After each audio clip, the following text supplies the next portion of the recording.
السلام علیکم ورحمۃ اللہ وبرکاتہ۔ جاوید احمد غامدی صاحب دی ذرا کلپ ویکھن دے لے کے، لیکن مجھے یاد پڑتا ہے کہ ایک موقع کے اوپر میں نے بڑی تفصیل کے ساتھ یہ بتایا تھا کہ میں نے جب باچا خان کو پہلی بار دیکھا، اور یہ واقعہ اس لحاظ سے بڑا اہم تھا کہ میں نے ان کو ہمارے عہد کے جلیل القدر عالم مولانا سید ابو اللہ مودودی کے پاس آتے ہوئے دیکھا پہلی بار۔ اس زمانے میں مولانا سید ابو اللہ صاحب مودودی بیمار تھے، ان کے لیے اٹھنا جانا یہ ایک مشکل معاملہ ہوا تھا۔ عام طور پر لوگ بھی ان کی بزرگی اور ان کی اس صورتحال کا لحاظ کرتے تھے، اور اس کا لحاظ کرتے ہوئے یہ توقع بھی نہیں کرتے تھے کہ وہ اٹھ کے باہر آئیں گے یا وہ کرسی چھوڑیں گے۔ ان کے لیے اپنی کرسی سے اٹھ کر بھی ملنے میں مشکل ہوتی تھی، کیونکہ گھٹنوں کا بڑا مسئلہ تھا۔ تو باچا خان جب ملنے کے لیے آئے، میں وہیں تھا۔ مولانا سید ابو اللہ صاحب مودودی 5 ذیلدار پارک اچھرا میں رہتے تھے، تو ہم لوگ وہیں تھے، اور بھی کچھ دوست تھے۔ وہ ملنے کے لیے آئے تو مولانا سید ابو اللہ صاحب مودودی کو پہلی بار میں نے دیکھا کہ جب وہ رخصت ہوئے تو وہ اپنے کمرے سے اٹھ کر آئے اور ان کو اپنے برآمدے کی سیڑھیوں تک آ کے رخصت کیا۔ یعنی عام حالات میں تو یہ کوئی ایسی چیز نہیں، لیکن آدمی بیمار بھی ہو، اٹھنے کی پوزیشن میں بھی نہ ہو، بڑے سے بڑے بادشاہوں کو بھی اپنے کمرے میں بیٹھے ہوئے یا کرسی پر بیٹھے ہوئے ملتا ہو، لیکن انہوں نے یہ اکرام کیا۔ تو اسی دن عصر کی مجلس میں کسی نے ان سے سوال کیا کہ یہ آج غیر معمولی معاملہ ہوا، تو انہوں نے فرمایا کہ یہ شخص بھی ہماری تاریخ کا بڑا غیر معمولی آدمی تھا۔ یعنی اس سے قطع نظر کہ آپ کسی سیاسی مرحلے پر ایک شخص کے سیاسی نقطہ نظر سے اتفاق کرتے ہیں یا اختلاف کرتے ہیں، بڑے لوگوں کو اس زاویے سے نہیں دیکھا جاتا۔ وہ اپنی قوم کے بڑے بے لوث رہنما تھے۔ میں نے ان کے ایسے واقعات سنے ہیں وہاں خیبر پختونخوا میں لوگوں سے کہ حیرت ہو جاتی۔ یعنی اپنے ساتھ ایک چنوں کی پوٹلی لے لی ہے، اور معلوم نہیں کہاں پیدل سفر کر کے وہ اپنی قوم کی اصلاح کا پیغام اسے پہنچا رہے ہیں۔ ان کے بعض ان ساتھیوں کو ملا ہوں میں کہ جنہوں نے سفر کیے ہیں ان کے ساتھ، اسی طریقے سے دیہات میں، پہاڑی علاقوں میں، گاؤں پہنچ کر انہوں نے اپنی قوم کو بیدار کیا، اس کی اصلاح کی، اور ایک بڑی تنظیم کھڑی کی، بے لوث کارکنوں کی بڑی تنظیم۔ اس طرح کے لوگ قوم کا سرمایہ ہوتے ہیں۔ یعنی وہ لوگ کہ جو کسی قوم میں بیداری پیدا کرتے ہیں، اس کو قوم بناتے ہیں، اس کے اندر ایک قومی عصبیت پیدا کرتے ہیں تاکہ وہ کھڑی ہو سکے اپنے پاؤں پر، اپنی اجتماعی زندگی کو وجود بخش سکے۔ تو میں اس لحاظ سے ان کی شخصیت، ان کے کارناموں کی بڑی قدر کرتا ہوں۔ ظاہر ہے کہ مہاتما گاندھی بھی ہندوستان کے بڑے لیڈروں میں سے تھے۔ مجھے آپ کو ان کی کسی پالیسی سے اختلاف ہو سکتا ہے، لیکن وہ ہندوستان کے بڑے لیڈروں میں سے تھے، اور اس زمانے میں مہاتما گاندھی کی شخصیت کا سحر صرف ان کے ہم قوم لوگوں پر نہیں، ہندوؤں پر نہیں، سکھوں پر، مسلمانوں پر، سب پر طاری تھا۔ ہمارے بہت بڑے لیڈر مثلا محمد علی جوہر ہیں، مولانا ظفر علی خان ہیں، اور لوگ ہیں، وہ سب ان کی عزت کرتے تھے، احترام کرتے تھے۔ قائد اعظم ان کے ساتھ شروع میں کام کرتے رہے۔ یہ تو ناگپور کا اجلاس ہے کہ جس میں وہ بدقسمتی سے تلخی ہو گئی اور علیحدگی ہو گئی، تو ان کی بھی ایک بڑی حیثیت تھی، تو ان کو سرحدی گاندھی کہا جاتا تھا۔ اس سے آپ اندازہ کر سکتے ہیں کہ ان کی حیثیت کیا تھی اس وقت، اور جس طرح سے وہ ایک بااصول شخص کے طور پر ان کے کوئی نظریات ہیں، کوئی نقطہ نظر ہے، اس کے ساتھ ان کی کمٹمنٹ ہے، اس کے لیے وہ جیلوں میں گئے ہیں، برسوں جیلوں میں رہے۔ یعنی قیام پاکستان سے پہلے بھی، قیام پاکستان کے بعد بھی، یہ کوئی معمولی بات نہیں ہوتی۔ اب ہمارا جو المیہ ہے وہ یہ ہے کہ جب ہمیں یہ خیال ہوتا ہے کہ فلاں معاملے میں فلاں لیڈر، فلاں سیاسی رہنما، فلاں مذہبی شخصیت، اس کے خیالات سے ہمیں اتفاق نہیں ہے، تو ہم دیکھو یہ سانوں یہ سمجھنا پائے گا اور غور کرنا پائے گا کہ جڑی بھی قوم دا گروپ جڑا ہے وہ سٹرونگ ہوندا ہے، اتھے وہ پاورفل ہوندا ہے، تے او دے نال سارے جڑے بڑے کھانٹ ہیں او دے اگے جڑا ہے مطلب او دا پانی بھر دین۔ سندھیاں نے راجہ داہر نو ਦੇਖੋ ਹੀਰੋ ਮੰਨਿਆ ਆਪਣਾ, ਉਹਨਾਂ ਦੇ ਨੈਸ਼ਨਲਿਸਟ ਜਿਹੜੇ ਨੇ ਉਹਨਾਂ ਨੇ ਲਿਖਿਆ GM ਸੈयद ਨੇ, ਔਰ ਪੂਰੀ ਸਿੰਧੀ ਜਿਹੜੇ ਨੈਸ਼ਨਲਿਜ਼ਮ ਹੈ ਉਹਦੀ ਬੇਸ ਦੇ ਵਿੱਚ ਦੇਖੋ ਉਹਨੂੰ ਰਾਜਾ ਦਾਇਰ ਨੂੰ ਉਹ ਹੀਰੋ ਦੇ ਤੌਰ ਤੇ ਮਤਲਬ ਮੰਨਦੇ ਨੇ। ਤੇ ਸਾਰੇ ਜਿਹੜੇ ਪੰਜਾਬ ਦੇ ਵੀ ਉਲਮਾ ਕਰਾਮ ਔਰ ਪੋਲੀਟੀਸ਼ੀਅਨਸ ਹਨ, ਉਹ ਰਿਆਸਤੀ ਬਿਆਨੀਏ ਦੇ ਅਪੋਜ਼ਿਟ ਜਿਹੜਾ ਉਹਨਾਂ ਨੂੰ ਉੱਥੇ ਸਰੈਂਡਰ ਕਰਨਾ ਪਿਆ ਔਰ ਆਖਣਾ ਪਿਆ ਹਾਂ ਰਾਜਾ ਦਾਇਰ ਜਿਹੜਾ ਉਹ ਜੀ ਅਗਰ ਸਿੰਧੀ ਆ ਦੇਣ ਤੇ ਉਹ ਹੀਰੋ ਹੈ। ਔਰ ਜਿਹੜਾ ਮੁਹੰਮਦ ਬਿਨ ਕਾਸਿਮ ਜਿਹੜਾ ਉਹਨਾਂ ਨੇ ਜਿਹੜਾ ਵੀ ਗਲਤ ਸਹੀ, ਮੈਂ ਇਸ ਬਹਿਸ ਨਹੀਂ ਪੈਂਦਾ, ਉਹਨਾਂ ਨੇ ਉਹ ਜਿਹੜਾ ਆਪਣਾ ਸਾਰੇ ਦਾ ਸਾਰਾ ਨੈਰੇਟਿਵ ਕੰਸਟਰਕਟ ਕੀਤਾ ਉਹਦੇ ਤੇ ਬੇਸ ਕੀਤਾ, ਕਿਉਂਕਿ ਉਧਰੋਂ ਜਿਹੜਾ ਉਹ ਉਰਦੂ ਸਪੀਕਿੰਗ ਜਿਹੜਾ ਧਾੜੀ ਹਨ ਉਹਨਾਂ ਨੇ ਇਹਨੂੰ ਮੁਹੰਮਦ ਬਿਨ ਕਾਸਿਮ ਨੂੰ ਹੀਰੋ ਦੇ ਤੌਰ ਤੇ ਸਾਡੇ ਨਿਸਾਬ 'ਚ ਮਤਲਬ ਉਹਨਾਂ ਨੇ ਸਾਡੇ ਵਾਸਤੇ ਪੇਸ਼ ਕੀਤਾ ਹੈ। ਇਸੇ ਤਰੀਕੇ ਨਾਲ ਪਠਾਨ ਨੇ, ਬਲੋਚ ਨੇ ਜਾਂ ਬੰਗਾਲੀ ਸਨ, ਇਹਨਾਂ ਨੇ ਆਪਣੇ ਜਿਹੜਾ ਹੈ ਮਤਲਬ ਆਪਣੀ ਜਿਹੜੀ ਹੋਂਦ ਤੇ ਆਪਣੀ ਜਿਹੜੀ ਆਪਣਾ ਵਜੂਦ ਹੈ ਇਸ ਰਿਆਸਤ ਦੇ ਵਿੱਚ, ਰਿਆਸਤ ਉਹਨਾਂ ਨੂੰ ਰਲ ਕੇ ਬਣੀ ਹੈ, ਸਾਰੀਆਂ 4-5 ਜਿਹੜੀਆਂ ਕੌਂਸਟੀਟਿਊਐਂਟ ਐਂਟੀਟੀਜ਼ ਹਨ ਤਾਰੀਖੀ, ਤੇ ਉਹਨਾਂ ਨੇ ਆਪਣਾ ਵਜੂਦ ਮਨਵਾਇਆ ਹੈ। ਭਾਵੇਂ ਜਿੰਨਾ ਮਰਜ਼ੀ ਰਿਆਸਤੀ ਪ੍ਰੋਪੇਗੈਂਡਾ ਹੁੰਦਾ ਰਿਹਾ, ਲੇਕਿਨ ਉਹਨਾਂ ਨੇ ਇਸ ਗੱਲ ਦੇ ਅੱਗੇ ਸਰੈਂਡਰ ਨਹੀਂ ਕੀਤਾ। ਉਹਨਾਂ ਦਾ ਖਾਸ ਤੌਰ ਤੇ ਜਿਹੜਾ ਦਾਨਿਸ਼ਵਰ ਹੈ ਇਹ ਜਿਹੜਾ ਹੈ ਇਸੇ ਤਰੀਕੇ ਨਾਲ ਅਸੀਂ ਦੇਖੋ ਹੁਣ ਬਾਚਾ ਖਾਨ ਦੀ ਇਹਨਾਂ ਨੇ ਗੱਲ ਕੀਤੀ ਹੈ, ਤੇ ਬਾਚਾ ਖਾਨ ਜਿਹੜਾ ਹੈ ਉਹਦੀਆਂ ਤਾਰੀਫਾਂ ਦੇਖੋ ਇਹ ਕਰ ਰਿਹਾ ਹੈ ਜਾਵੇਦ ਅਹਿਮਦ ਗਾਮਦੀ। ਵਜ੍ਹਾ ਕੀ ਹੈ? ਵਜ੍ਹਾ ਸਿੱਧੀ ਸਾਵੀਂ ਹੈ ਕਿ ਉਹ ਗਰੁੱਪ ਮਜ਼ਬੂਤ ਹੈ, ਉਹ ਪਾਵਰਫੁਲ ਗਰੁੱਪ ਹੈ, ਇਹਦੇ ਪਿੱਛੇ ਹੋਰ ਕੋਈ ਰੀਜ਼ਨ ਨਹੀਂ। ਇਹ ਉਹਨਾਂ ਨੂੰ ਇਹ ਵੀ ਕਹਿ ਰਿਹਾ ਇੱਥੇ ਕਿ ਉਹਦੀ ਕੌਮ, ਆਪਣੀ ਕੌਮ ਵਾਸਤੇ ਉਹਨੇ ਕੰਮ ਕੀਤਾ।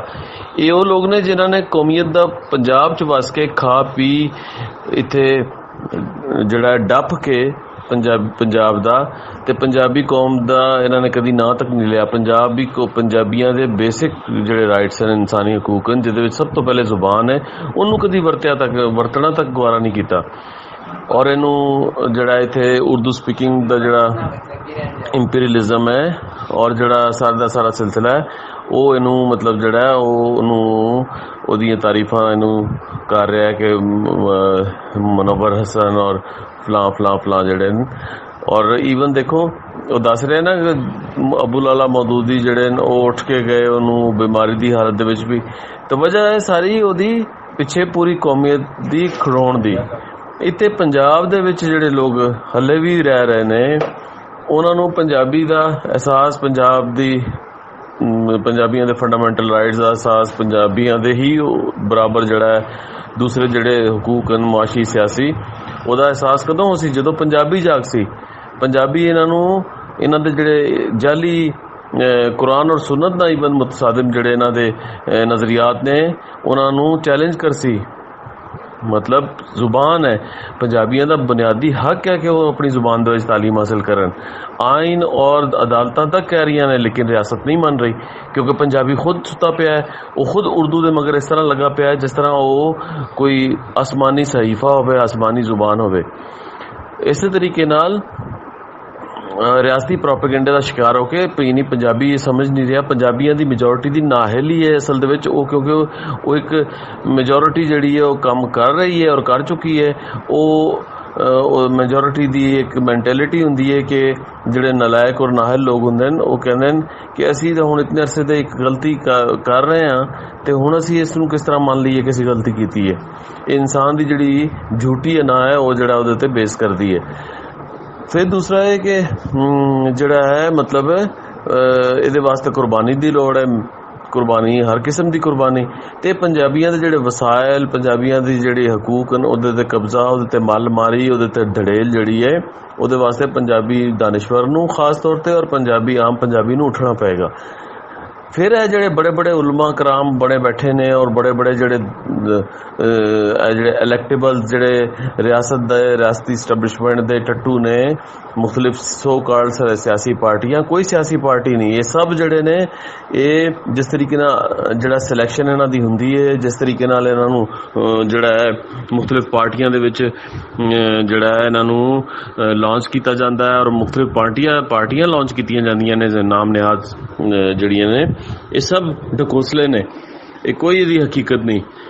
ਤੇ ਇਹ ਗੱਲ ਹੈ ਕਿ ਪੰਜਾਬ ਜਿਹੜਾ ਹੈ, ਪੰਜਾਬੀ ਨੂੰ ਇਹ ਸਮਝਣਾ ਪਏਗਾ ਆਪਣੇ ਹਕੂਕ ਵਾਸਤੇ, ਜਿਹੜਾ ਹੈ ਉਹਨੂੰ ਇਸ ਗੱਲ ਵਾਸਤੇ ਅੱਖਾਂ ਖੁੱਲਣੀਆਂ ਪੈਣਗੀਆਂ। ਇਹ ਦੇਖ ਲਓ ਤੁਹਾਡੇ ਸਾਹਮਣੇ ਇਤਨੀ ਵੱਡੀ ਹਕੀਕਤ ਹੈ ਕਿ ਉੱਥੇ ਸ਼ਾਇਸਤਗੀ ਔਰ ਤਹਿਜ਼ੀਬ ਔਰ ਇਹਦੇ ਅਲਫਾਜ਼ ਵਰਤ ਰਿਹਾ ਹੈ ਕਿਹਦੇ ਵਾਸਤੇ? ਪਾਵਰਫੁਲ ਗਰੁੱਪਾਂ ਵਾਸਤੇ। ਨੂੰ ਪਤਾ ਅੱਗੇ ਉਹਨੂੰ ਉਹ ਜਿਹੜਾ ਪੈ ਜਾਣਗੇ, ਉਹ ਸਪੇਅਰ ਹੀ ਨਹੀਂ ਕਰਦੇ। ਉਹ ਜਿੰਨਾ ਮਰਜ਼ੀ ਬਜ਼ਾਹਿਰ ਕਹਿਣਗੇ ਜੀ ਅਸੀਂ ਨੌਨ ਵਾਇਲੈਂਟ ਆ, ਦਮ ਤਸ਼ੱਦਦ ਹੈ, ਯਾਨੀ ANP ਉਹ ਜਮਾਤ ਹੈ, ਇਹਦੀ ਸ਼ੁਰੂ ਤੋਂ ਇੱਕ ਫਾਸ਼ਿਸਟ ਪਾਲਿਸੀ ਰਹੀ ਹੈ। ਇਹਨੇ ਸ਼ੁਰੂ ਤੋਂ ਜਿਹੜਾ ਹੈ ਪੰਜਾਬ ਦੇ ਇਲਾਕੇ 'ਤੇ ਜਿਹੜਾ ਕਬਜ਼ਾਗਿਰੀ ਕੀਤੀ ਹੈ ਪਠਾਣਾ ਨੇ 1901 ਤੋਂ ਬਾਅਦ, ਉਹਦੇ ਵਿੱਚ ਇਹਨਾਂ ਨੇ ਬਾਕਾਇਦਾ ਇੱਥੇ ਬੜੇ ਪਲਾਨ ਨਾਲ ਇੱਥੇ ਸੈਟਲਮੈਂਟਸ ਕੀਤੀਆਂ ਨੇ। ਔਰ ਸਿਰਫ ANP ਨਹੀਂ, ਈਵਨ ਉੱਥੇ ਮਜ਼ਹਬੀ ਜਮਾਤਾਂ ਜਿਹੜੀਆਂ ਨੇ, ਉੱਥੇ ਜਿਹੜੀਆਂ ਦੂਸਰੀਆਂ ਨਾਮ ਨਿਹਾਦ ਸਿਆਸੀ ਜਮਾਤਾਂ ਜਿਹੜੀਆਂ, ਜਿਨ੍ਹਾਂ ਨੂੰ ਨਾਮ ਨਿਹਾਦ ਕੌਮੀ ਜਮਾਤਾਂ, ਕੋਈ ਕੌਮੀ ਸ਼ੋਮੀ ਜਮਾਤ ਨਹੀਂ, ਸਭ ਜਮਾਤਾਂ ਜਿਹੜੀਆਂ ਨੇ ਆਪਣੇ ਆਪਣੇ ਇਲਾਕਿਆਂ ਦੇ ਵਿੱਚ ਇਹਨਾਂ ਨੇ ਜਿਹੜਾ ਹੈ ਮਤਲਬ ਉੱਥੇ ਦੀਆਂ ਮੁਕਾਮੀ ਨੈਸ਼ਨਲਿਸਟ ਜਮਾਤਾਂ ਨੇ। ਔਰ ਇਹ ਜਿਹੜੀਆਂ ਪੀਪਲ ਪਾਰਟੀ ਔਰ PMLN ਨੇ, ਇਹ ਜਿਹੜੀਆਂ ਨੇ ਇਹ ਸਭ ਕਿਸ ਤਰੀਕੇ ਨਾਲ ਬਣਦੇ ਨੇ ਔਰ ਕਿਸ ਤਰੀਕੇ ਨਾਲ ਲੋਕਾਂ ਤੇ ਮੁਸਲਤ ਕੀਤੇ ਜਾਂਦੇ ਨੇ, ਖਾਸ ਤੌਰ ਤੇ ਪੰਜਾਬ ਦੇ ਵਿੱਚ ਕੌਮੀ ਜਮਾਤ ਦੇ ਨਾਂ ਤੇ, ਜਦਕਿ ਦੂਸਰੇ ਸੂਬਿਆਂ ਦੇ ਇਹਨਾਂ ਨੂੰ ਕੋਈ ਘਾਹ ਵੀ ਨਹੀਂ ਪਾਉਂਦਾ। ਤੇ ਇਹ ਸਭ ਜਿਹੜਾ ਹੈ ਇਹ ਪਿੱਛੇ ਇਹਦੇ ਮਤਲਬ ਜਿਹੜੀ ਇਹ ਜਿਹੜਾ ਹੈ ਮਤਲਬ ਇਹ ਸੋਚ ਹੈ ਵੇ ਕਿ ਜਦ ਤੱਕ ਕੌਮੀ ਸੋਚ ਬੇਦਾਰ ਨਾ ਹੋਵੇ ਉਸ ਵੇਲੇ ਤਾਈਂ ਜਿਹੜਾ ਹੈ ਉਹ ਕੋਈ ਵੀ ਇਸ ਕਿਸਮ ਦੇ ਪਾਵਰਫੁਲ ਜਿਹੜੇ ਗਰੁੱਪਸ ਨੇ, ਜਿਹੜੇ ਪਾਵਰਫੁਲ ਜਿਹੜੇ ਲੋਕ ਨੇ, ਜਿਹੜੇ ਅੱਗੇ ਸਾਨੂੰ ਨਜ਼ਰ ਆਉਂਦੇ ਨੇ, ਉਹ ਤੁਹਾਨੂੰ ਐਕਸੈਪਟ ਨਹੀਂ ਕਰਦੇ। ਉਹ ਤੁਹਾਡੇ ਫੰਡਾਮੈਂਟਲ ਰਾਈਟਸ, ਬਲਕਿ ਤੁਸੀਂ ਉਹ ਨਬੀਆਂ ਦੇ ਜਿਹੜਾ ਕੁਰਾਨ 'ਚੋਂ ਵਾਕਿਆ ਦਾ ਜ਼ਿਕਰ ਹੈ ਕਿ ਪਹਾੜ ਦੇ ਵਿੱਚੋਂ ਉਠਣੀ ਵੀ ਕੱਢ ਦਿਓ ਨਾ, ਡਾਚੀ ਵੀ ਕੱਢ ਦਿਓ, ਤਾਂ ਉਹ ਨਹੀਂ ਮੰਨਦੇ। ਇਹਦੇ ਵਾਸਤੇ ਤੁਹਾਨੂੰ ਜਿਹੜਾ ਹੈ ਪਾਵਰ ਚਾਹੀਦੀ ਹੈ, ਪਾਵਰਫੁਲ ਹੋਸੋ ਤਾਂ ਤੁਹਾਡੀ ਗੱਲ ਜਿਹੜੀ ਹੈ ਉਹ ਸੁਣੀ ਜਾਸੀ ਔਰ ਮੰਨੀ ਜਾਸੀ। ਇਹ ਜਿਹੜੇ ਲੋਕ ਕਹਿੰਦੇ ਨੇ ਨਾ ਕਿ ਨਹੀਂ ਨਰਮ ਮੁਹੱਬਤ ਸ਼ਾਇਸਤਗੀ ਔਰ ਇਹ ਜਿਹੜੀਆਂ ਸ਼ਾਇਸਤਗੀ ਦੇ ਦਰਸ ਦੇਣ ਵਾਲੇ, ਇਹ ਸ਼ਾਇਸਤਗੀ ਔਰ ਇਹਦੀ ਨਰਮੀ ਦਾ ਦਰਸ ਦੇਣ ਵਾਲੇ ਜਿਹੜੇ ਨੇ ਅਸਲ 'ਚ ਮੁਨਾਫਕਤ ਕਰਦੇ ਨੇ। ਆਪਣੀ ਗੱਲ ਜਿਹੜੀ ਹੈ ਹੱਕੀ ਸੱਚੀ ਗੱਲ, ਉਹਨੂੰ ਮਨਾਉਣ ਵਾਸਤੇ ਤੁਹਾਨੂੰ ਤਾਕਤ ਚਾਹੀਦੀ ਹੈ। ਤਾਕਤ ਤੋਂ ਬਗੈਰ ਕੋਈ ਵੀ ਤੁਹਾਡੀ ਗੱਲ ਮੰਨਣ ਸੁਣਨ ਵਾਸਤੇ ਤਿਆਰ ਨਹੀਂ ਹੁੰਦਾ। ਤੇ ਇਹਦੇ ਵਿੱਚ ਜਿਹੜਾ ਹੈ ਇਹ ਸਾਡੇ ਕੋਲ ਐਗਜ਼ਾਮਪਲ ਹੈ। ਇਹ ਅੱਗੇ ਚੱਲ ਕੇ ਦੇਖੋ ਕਹੀ ਜਾ ਰਿਹਾ ਉਹਨਾਂ ਨੂੰ ਕੌਮ ਵੀ ਤਸਲੀਮ ਕਰਦਾ ਹੈ, ਬੜੇ ਮਾਸ਼ਾਅੱਲਾ ਉਹਦੇ ਨਾਲ ਸਾਰੀ ਉਮਰ ਪੰਜਾਬ 'ਚ ਵਸਿਆ। ਤਾਂ ਅੱਜ ਤੇ ਇਹਦੇ ਮੂੰਹ 'ਚੋਂ ਤੁਸੀਂ ਨਾ ਸੁਣ ਸੋ ਕਿ ਪੰਜਾਬੀਆਂ ਦੇ ਹਕੂਕ ਜਾਂ ਪੰਜਾਬ ਦਾ ਜਿਹੜਾ ਹੈ ਪੰਜਾਬੀ ਕੌਮ ਔਰ ਪੰਜਾਬ ਦੀ ਗੱਲ, ਇਹ ਇੱਕ ਨਹੀਂ, ਮੈਂ ਸਿਰਫ ਇਹਦੀ ਐਗਜ਼ਾਮਪਲ ਉਹ ਦੇਗ ਦੇ ਵਿੱਚੋਂ ਕੱਢ ਕੇ ਦਿਖਾਈ ਹੈ। ਪੰਜਾਬ 'ਚ ਜਿਹੜਾ ਵੀ ਵਸ ਰਿਹਾ ਉਹਨੂੰ ਪੰਜਾਬ ਔਰ ਪੰਜਾਬੀ ਦਾ ਕੋਈ ਉਹਦੇ ਵਾਸਤੇ ਉਹੀ ਜਿਹੜਾ ਹੈ ਉਹ ਦੂਸਰੀਆਂ ਕੌਮਾਂ ਨਾਲ ਜਦੋਂ ਡਾਂਗ ਪੈਂਦੀ ਹੈ ਸਿਰ ਤੇ ਤਾਂ ਫਿਰ ਉਹਨੂੰ ਯਾਦ ਆਉਂਦਾ ਹੈ ਕਿ ਉਹ ਕੌਮਾਂ ਨੇ, ਉਹਨਾਂ ਦੇ ਹਕੂਕ ਨੇ। ਅੱਗੇ ਚੱਲ ਕੇ ਫਿਰ ਇਹ ਦੱਸ ਰਿਹਾ ਹੈ ਕਿ ਉਹ ਜਿਹੜਾ ਵਤਨੀਅਤ ਜਿਹੜੀ ਹੈ ਉਹ ਇਤਨੀ ਜ਼ਿਆਦਾ ਨਾ ਹੋਵੇ। ਅੱਛਾ, ਵਤਨੀਅਤ ਇਹ ANP ਵਾਲਾ ਔਰ یا پشتونخوا ملی عوامی پارٹی یا جے سندھ یا کسی دوسرے نیشنل جماعت والا ہوئے تو وہ اینو کہے گا اچھا اگر وطنیت دی گل ہے تو پاکستانی جڑی وطنیت دی تشکیل جڑی ہے مصنوعی وطنیت دی تشکیل جڑی ہے اور پاکستانی وطنیت دا جڑا سانو بہت کھڑا کیتا جاندا ہے ریاست والوں، او دے بارے تساں کی فرماسو؟ اتھے پھر انہاں دے منہ گونگ ہو جا سن، کیونکہ جڑیاں ہزاراں سال پرانیاں قوماں نے انہاں دی وطنیت انہاں نوں چبھدی ہے، تے جڑی حقیقی اپنا جڑی مصنوعی طریقے نال کل کھڑی کر رہے نے ساڈے حقوق مارن واسطے، سانوں اودے اگے سجدہ کرن واسطے کہہ رہے نے، تے اودی جڑی ہے او دبے الفاظ دے وچ بٹوین دی لائنز جنوں کہندے نے، یہ جڑا ہے سانوں کہندے نے کہ نہیں او جڑا ہے نا او قوماں جڑیاں یا انہاں دے وطن جڑے نے او اتنی مانے نہیں رکھدے، جدکہ سانوں یہ جڑا ہے یہ وڈی لیول دے اوتے جی اے مانے رکھدا ہے۔ تو وڈے لیول تے پھر انٹرنیشنل قوم جڑی مطلب سارے انٹرنیشنلی اسی ایک وطن چ رہنے ہیں جہاں نام گلوب ہے، جہاں نام ارتھ ہے، اس کوسموس دے وچ اسی ایک وطن چ رہنے ہیں، لیکن انہاں نوں جڑا لوکل لیول دے اوتے یا فنڈامنٹل لیول دے اوتے جڑے وطن نے پنجاب جو وسن والے اس قسم دے جڑے دانشور نے یا اس قسم دے جڑے علماء نے، انہاں نوں او نہیں دسدا، کیونکہ پنجاب دے وچ انہاں نوں سر دے وچ ڈنڈا نہیں پیا، یا انہاں نوں پتہ ہے کہ ساڈے سر چوں کہ ڈنڈا مارنا ہے۔ تے مقصد ہے کہ یہ سانوں پنجابیاں نوں احساس کرنا پائے گا اس گل واسطے، اس گل لانا پائے گا، اور اس قسم دے جڑے جتنے بھی لوگ نے ایک دم سرنڈر کر جان گے۔ ساڈے کول ایک ریڈیکل سوچ دا، نظریاتی سوچ دا اور نظریاتی طور تے بالکل بھی جڑا ہے نہ لکھن والے ਨਾ ਜਿਹੜਾ ਹੈ ਉਹ ਜਿਹੜਾ ਕਿਸੇ ਵੀ ਗੱਲ ਦੇ ਉੱਤੇ ਆਪਣੇ ਨਜ਼ਰੀਏ ਦੇ ਉੱਤੇ ਕਾਇਮ ਜਿਹੜੇ ਲੋਕ ਨੇ ਉਸ ਕਿਸਮ ਦੀ ਜਿਹੜੀ ਜਮਾਤ ਚਾਹੀਦੀ ਹੈ, ਇਸ ਕਿਸਮ ਦੇ ਲੋਕ ਚਾਹੀਦੇ ਨੇ, ਖਾਸ ਤੌਰ ਤੇ ਯੂਥ ਚਾਹੀਦੀ ਹੈ ਜਿਹੜੀ ਕਿ ਆਪਣੇ ਨਜ਼ਰੀਆਤ ਤੋਂ 1 ਇੰਚ ਵੀ ਪਿੱਛੇ ਨਾ ਹਟੇ। ਤੇ ਫਿਰ ਜਿਹੜਾ ਹੈ ਇਸ ਕਿਸਮ ਦੇ ਲੋਕ ਤੁਸੀਂ ਦੇਖਣਾ ਕਿ ਇਹ ਐਵੇਂ ਢਹਿਸਣ ਜਿਸ ਤਰ੍ਹਾਂ ਜਿਹੜਾ ਮਿੱਟੀ ਦੇ ਬੁੱਤ ਬਣੇ ਜਿਹੜੇ ਨੇ ਉਹ ਢਹਿ ਪੈਂਦੇ ਨੇ, ਜਿਨ੍ਹਾਂ ਦਾ ਜਿਹੜਾ ਕੋਈ ਵਜੂਦ ਨਹੀਂ ਹੁੰਦਾ। ਤੇ ਇਹ ਜਿਹੜਾ ਸਾਨੂੰ ਜਿਹੜਾ ਇਹਦੇ ਵਾਸਤੇ ਮੈਂ ਅਰਜ਼ ਕਰਾਂ ਕਿ ਸਾਨੂੰ ਜਿਹੜਾ ਮਤਲਬ ਚਾਹੀਦਾ ਹੈ ਕਿ ਅਸੀਂ ਜਿਹੜਾ ਮਤਲਬ ਆਪਣੇ ਅੰਦਰ ਜਿਹੜਾ ਸਾਂਝ ਬਣਾਈਏ। ਤੁਸੀਂ ਦੇਖਣਾ ਇੱਕ ਦਿਨ ਖੈਰ ਬਖਸ਼ ਮਰੀ ਜਿਹੜੇ ਬਲੋਚ ਕੌਮ ਦੇ ਜਨਮਨ ਜਿਹੜੇ ਮਤਲਬ ਉਹਨਾਂ ਦੇ ਉਹ ਨੇ ਬਾਬਾ ਹੈ ਜਿਹਨੂੰ ਕਹਿੰਦੇ ਨੇ ਬਲੋਚ, ਉਹਨਾਂ ਦਾ ਵੀ ਇੱਕ ਦਿਨ ਜਿਹੜਾ ਹੈ ਇਹੀ ਲੋਕ ਜਿਹੜੇ ਨੇ ਉਹਨਾਂ ਨੂੰ ਵੀ ਸਲਾਮ ਪੇਸ਼ ਕਰ ਸਨ ਔਰ ਕਰਨਾ ਵੀ ਚਾਹੀਦਾ ਹੈ। ਜਦ ਬਲੋਚ ਉਹਨਾਂ ਨੂੰ ਮੰਨਦੇ ਨੇ ਤਾਂ ਇਹ ਕੌਣ ਹੁੰਦੇ ਨੇ ਉਹਨਾਂ ਦੇ ਖਿਲਾਫ ਕੋਈ ਇਸ ਕਿਸਮ ਦੀ ਗੱਲ ਕਰਨ ਵਾਲੇ ਕਿ ਜੀ ਇਹ ਫਤਵੇ ਲਾਉਣ ਵਾਲੇ ਮੌਲਵੀ ਔਰ ਇਹ ਜਿਹੜੇ ਉਹਨਾਂ ਨੂੰ ਗੱਦਾਰ ਕਹਿਣ ਵਾਲੇ ਲੋਕ ਸਨ, ਚਾਹੇ ਉਹ ਕਿਸੇ ਵੀ ਜਮਾਤ ਜਾਂ ਮਸਲਕ ਤੋਂ ਵਸਤਾ ਹੋਣ। ਪੰਜਾਬ ਦੇ ਵਿੱਚ ਇਹ ਉਰਦੂ ਸਪੀਕਿੰਗ ਦੇ ਮਗਰ ਲਾ ਕੇ ਅੱਜ ਤਾਈਂ ਇਹ ਲੋਕ ਕਹਿੰਦੇ ਰਹੇ ਨੇ, ਲੇਕਿਨ ਗਰੁੱਪ ਮਜ਼ਬੂਤ ਹੋਣ ਦੀ ਗੱਲ ਹੈ। ਤੇ ਇਸੇ ਤਰੀਕੇ ਨਾਲ ਪੰਜਾਬ ਦੇ ਵਿੱਚ ਵਸਦੇ ਨੇ ਤਾਂ ਪੰਜਾਬ ਦੇ ਹਕੂਕ ਦਾ ਇਹਨਾਂ ਨੂੰ ਅਹਿਸਾਸ ਦਿਵਾਉਣਾ ਪਏਗਾ, ਪੰਜਾਬੀ ਕੌਮ ਦਾ ਅਹਿਸਾਸ ਦਿਵਾਉਣਾ ਪਏਗਾ। ਅਗਰ ਅੱਜ ਇਹ ਗਾਮਦੀ ਵਰਗੇ ਬੰਦੇ ਨੂੰ ਕੋਈ ਪੁੱਛ ਲਵੇ ਤਾਂ ਇਹਨੇ ਫਟ ਉਹੀ ਨੈਰੇਟਿਵ ਪੇਸ਼ ਕਰਨਾ ਹੈ ਪੰਜਾਬ ਦੇ ਬਾਰੇ ਕਿ ਹਾਂ ਇੱਥੇ ਤਾਂ 2 3 4 ਕੌਮਾਂ ਰਹਿੰਦੀਆਂ ਨੇ, ਇੱਥੇ ਕਿਹੜੀ ਜ਼ੁਬਾਨ ਨੂੰ ਲਾਸੋ, ਇਹ ਉਹੀ ਬੋਲ ਸੀ, ਕਿਉਂਕਿ ਉਹਨੂੰ ਪਤਾ ਹੈ ਪੰਜਾਬ 'ਚ ਕਿਸੇ ਨੇ ਨਹੀਂ ਪੁੱਛਣਾ। ਤੇ ਮੈਂ ਅਰਜ਼ ਕਰ ਰਿਹਾ ਕਿ ਇਹ ਸਾਨੂੰ ਜਿਹੜਾ ਹੈ ਇਹਦੇ ਵਾਸਤੇ ਅਹਿਸਾਸ ਹੋਣਾ ਚਾਹੀਦਾ ਹੈ। ਅਸੀਂ ਕਿਸੇ ਤਰੀਕੇ ਨਾਲ ਜਿਹੜਾ ਹੈ ਅਸੀਂ ਆਪਣੇ ਹਕੂਕ ਨੂੰ ਔਰ ਬਿਲਕੁਲ ਨਾਜਾਇਜ਼ ਅਸੀਂ 1 ਇੰਚ ਦੂਸਰੇ ਦਾ ਨਾ ਮਾਰੀਏ, ਲੇਕਿਨ ਆਪਣਾ 1 ਇੰਚ ਵੀ ਨਾ ਛੱਡੀਏ।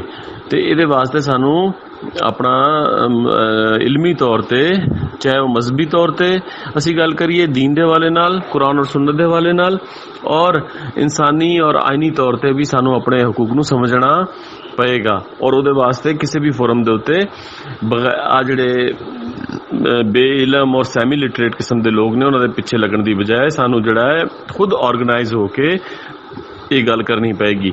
ਬਾਕੀ ਇਹ ਜਿਹੜੇ ਖਾਸ ਤੌਰ ਤੇ ਪੰਜਾਬੀਅਤ ਦੇ ਹਵਾਲੇ ਨਾਲ ਜਿਹੜੇ ਸਾਨੂੰ ਲੋਕ ਨਜ਼ਰ ਆ ਰਹੇ ਨੇ, ਜਿਹੜੇ ਗਰੁੱਪਸ ਨਜ਼ਰ ਆ ਰਹੇ ਨੇ, ਉਹਨਾਂ ਦਾ ਪੰਜਾਬੀਅਤ ਨਾਲ ਦੂਰ ਦਾ ਕਿਤੇ ਵੀ ਕੋਈ ਤਾਲੁਕ ਨਹੀਂ।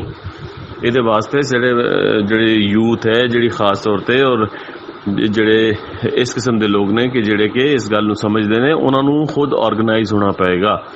ਅਦਰਵਾਈਜ਼ ਜਿਹੜਾ ਹੈ ਸਾਡਾ ਜਿਹੜਾ ਹੈ ਮਤਲਬ ਇਹ ਕੌਮਾਂ ਦਾ ਇਹੀ ਹੁੰਦਾ ਹੈ ਕਿ ਫਿਰ ਕੌਮਾਂ ਜਿਹੜੀਆਂ ਉਹਨਾਂ ਦਾ ਵਜੂਦ ਖਤਮ ਹੁੰਦਾ ਹੈ। ਇਹ ਕੋਈ ਕੌਮ ਜਿਹੜੀ ਹੈ ਉਹਦਾ ਵਜੂਦ ਇਸੇ ਤਰੀਕੇ ਨਾਲ ਖਤਮ ਹੁੰਦਾ ਹੈ ਕਿ ਉਹਦੀ ਜਿਹੜੀ ਹੈ ਸ਼ਨਾਖਤ ਜਿਹੜੀ ਹੈ, ਉਹਦੀ ਆਈਡੈਂਟੀਟੀ ਜਿਹੜੀ ਹੈ ਉਹਨੂੰ ਜ਼ੁਬਾਨ ਦੇ ਜ਼ਰੀਏ ਮੁਕਾਇਆ ਜਾਂਦਾ ਹੈ, ਉਹਦੀ ਜ਼ਮੀਨ ਨੂੰ ਵੰਡ ਦਿੱਤਾ ਜਾਂਦਾ ਹੈ, ਉਸ ਤੋਂ ਬਾਅਦ ਉਹਦਾ ਵਜੂਦ ਮੁੱਕ ਪੈਂਦਾ ਹੈ। ਤੇ ਸਾਨੂੰ ਜਿਹੜਾ ਹੈ ਬਜਾਏ ਅਸੀਂ ਇਹ ਕਿ ਕੰਮ ਹੋ ਵੰਜੇ ਵੱਧ ਇੱਥੇ ਜਿਹੜੇ ਸਾਡੀ ਜਿਹੜੀ ਜ਼ੁਬਾਨ ਔਰ ਜ਼ਮੀਨ ਜਿਹੜੀ ਹੈ ਸਾਡੇ ਕੋਲੋਂ ਖਾਸ ਕਰ ਲੈਣ ਔਰ ਅਸੀਂ ਜਿਹੜਾ ਹੈ ਤਾਰੀਖ ਦੇ ਵਿੱਚ ਸਾਡਾ ਵਜੂਦ ਮੁੱਕ ਵੰਜੇ। ਸਾਡਾ ਇਹ ਫਿਤਰੀ ਹੱਕ ਹੈ ਕਿ ਅਸੀਂ ਇਹਦੇ ਵਾਸਤੇ ਫਿਤਰੀ ਇਨਸਾਨੀ ਇਸਲਾਮੀ ਆਇਨੀ ਹੱਕ ਹੈ ਕਿ ਅਸੀਂ ਇਹਦੇ ਵਾਸਤੇ ਸਟਰਗਲ ਕਰੀਏ। ਆਪਣੀ ਜ਼ਾਤੀ ਜਿਹੜੀ ਸਟਰਗਲ ਹੈ ਜ਼ਾਤੀ ਆਪਣੇ ਕੈਰੀਅਰ ਵਾਸਤੇ, ਉਸ ਤੋਂ ਹਟ ਕੇ ਸਾਡਾ ਵੱਡਾ ਜਿਹੜਾ ਕੰਟਰੀਬਿਊਸ਼ਨ ਹੈ ਇਹਦੇ ਵਾਸਤੇ ਹੋਣਾ ਚਾਹੀਦਾ ਹੈ। ਆਬਾਦ ਰਹੋ, ਖੁਸ਼ ਰਹੋ।